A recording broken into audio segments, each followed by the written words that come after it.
and welcome to an unusually refined edition of Ben's Junk. So, last season I did an archive episode on the DBX noise reduction system, and if you remember that episode, and if you haven't seen it, you probably should go watch it, because this won't make much of any sense otherwise. In that episode, I played a few clips from some DBX-encoded LPs. And in that episode, I mentioned that, as far as I knew, there were no legit pre-recorded DBX cassettes released. My research at the time just turned up nothing. And as it turns out, there was a line of legit DBX-encoded cassette tapes. And they were all licensed from small independent classical labels, and of course with all classical music. And these DBX pressings, at least, date to 1982, so we're talking the same year that CDs were introduced. And maybe that has something to do with the rarity of these things. But anyway, as you can see, I've got 3 tapes, and these kind of amount to something of a classical's greatest hits.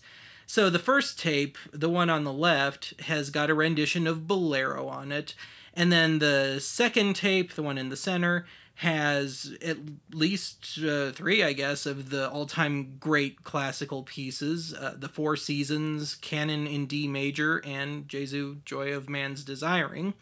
And the last tape, the one on the right, is of Holst's Planets Suite. So anyway, let's pop over to the tape deck where I just conveniently have my DBX unit all nice and hooked up, and let's pop one of these babies in.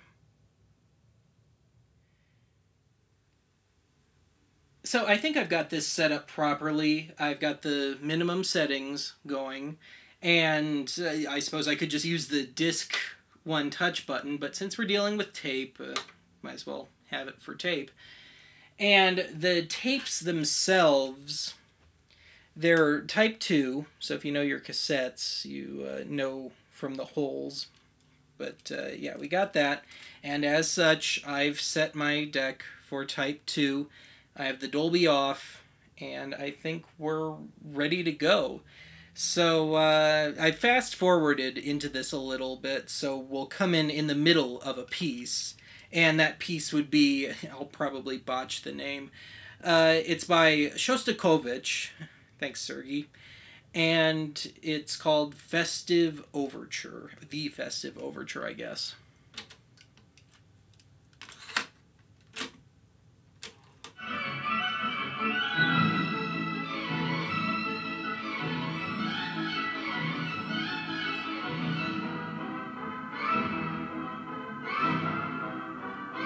But, you know, I don't think it's fair to you to just be stuck with whatever my mic picks up. So, yeah, I've already gone through and transferred all 3 of these tapes, and I will leave you with 1 clip apiece from those 3 tapes, because I'm so generous.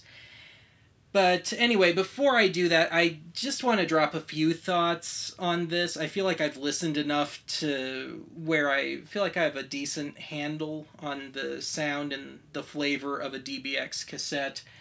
And in short, I like it better than the LPs.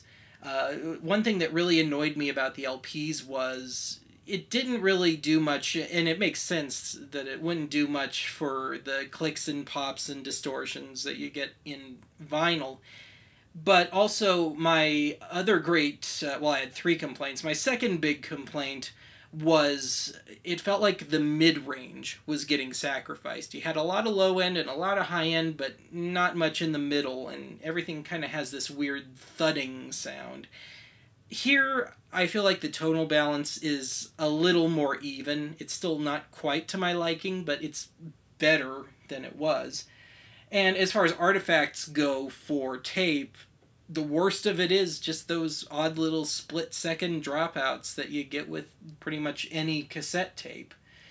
And also, I complained, my number 3, I complained a bit in the original DBX episode about a breathing that you could hear in quiet parts of stuff, especially with headphones.